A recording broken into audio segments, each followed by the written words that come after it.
Assalamualaikum, Hisham Savar here with the first video for the category Freelancing on beanguru.com. Before I discuss the first topic, I would like to thank everyone for their unconditional support and their encouragement, which has helped me to come on front and talk about my experience and share my knowledge. I firmly believe one should pay back to their community, and this is my chance to do so. I thank you for the opportunity. Pakistan is one of the world's most resilient countries, and in no other country my story was even possible because Pakistan is setting up its footprints into the new age of information technology. It's a story of a freelancer who has successfully transformed his freelancing career into an entrepreneurship mode and is now ranked in top 10 in one of the world's largest freelance marketplace called Guru.com. When I initially distributed the course guidelines for the videos I'll be covering on Being Guru, I covered freelancing in the two different topics. One was what is freelancing and the other one was how to do freelancing the right way. Now, after carefully analyzing the course guidelines again, I have decided to merge these two into one and create one video for this. Today's topic is what is freelancing and how to get started the right way. A freelancer is the one who is self-employed, who is an independent contractor, who works on their own time zone. They're not hired by an employer to work for 9 to 5 job. They're responsible for finding the work online, delivering the job on time, on budget, and then getting paid and given the feedback for their work. There are many kinds of freelance marketplaces. The biggest of them is Upwork.com, which is a merger of Elance and Odesk.com. Then the rest of the marketplaces are pretty much at the same scale. The likes of Fiverr.com, Freelancer.com and Guru.com are the most noteworthy. Fiverr.com has a spin to the concept of freelance marketplace. Generally, the concept is employer comes on a freelance marketplace, they post a project, they hire a freelancer, freelancer delivers the work, employer pays them and then gives them feedback. Whereas in the case of Fiverr.com, freelancer has a services which an employer can purchase for a certain amount of dollar that is done on the basis of their previous work, their feedback, their reviews on the website. So it's a little bit of spin to the traditional concept. There are 4 things one has to keep in mind if they want to start a freelancing career online. The first and the most important is learning English.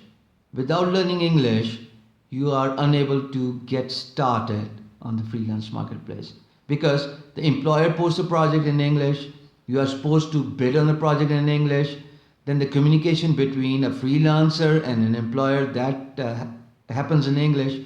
So English is a prerequisite and it's a very important language.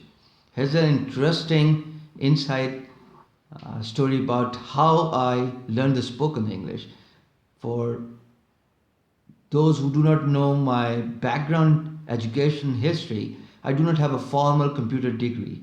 I've done BCom and then I've done MBA, but I have learned the freelancing by learning a skill, more on that later by the way, which is graphic designing, and then I just got started and never looked back. I was never fluent in spoken English, so I used to stand for minutes in front of the mirror and speak to myself in English. That's how I polished my communication skill. Still trying to get there though. The second most important thing to keep in mind is knowing the skill. A skill is a domain of expertise. For example, I'm a graphic designer. You could be any expert in your domain of expertise. Many freelance marketplaces generally have the same domains of expertise, starting from IT and technology, which covers web designing, web development, graphic designing, moving on to the software development, then the application development, which is the mobile phone application development, search engine optimization, Then moving on to the content writing, blogging, engineering services, so on and so forth. They generally have the same domains of expertise. So you have to be good enough in knowing the skill in order to be able to present yourself and getting a chance of winning a project in the freelance marketplaces. I would suggest if you are in the beginners level, you should polish your skill. I used to watch a lot of YouTube videos because I was obsessed with graphic designing and I wanted to become a designer so that I could work on my own and leave my 9 to 5 job. So I used to watch a lot of YouTube videos, and then I used to download the tutorials which are available for free online, and then I would challenge myself of completing that tutorial all together myself without falling back to the video or seeing the tutorial, at least for the day. So that's how I challenged myself. There were some good days, there were some bad days, and if I could not complete the tutorial on the given day, I would then see that tutorial and the video again in the morning and then repeat the process. So that's how you polish your skills. If you are in a beginner's level, trust me, you do not stand a chance of doing freelancing, because there's always a guy who knows his work and he would run away with the competition. So polish your skills, get hands-on knowledge of your domains of expertise. You could be anyone with a certain level of expertise. The third important thing is your profiling. Now, profiling is your online resume, so to speak, where employer goes to see an information about you once you post a bid on their project. A profile has to be original. A profile has to be detailed. It should tell everything about you to the employer, beginning with your previous portfolio, beginning with your skill set, beginning with your expertise, beginning with whatever you have to offer to that client.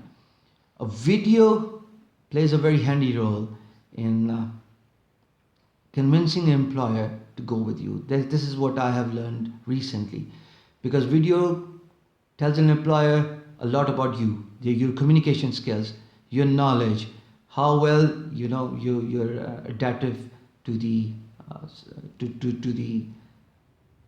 task you're given. So video is a very essential tool. For a profile to be successful online, it has to be original.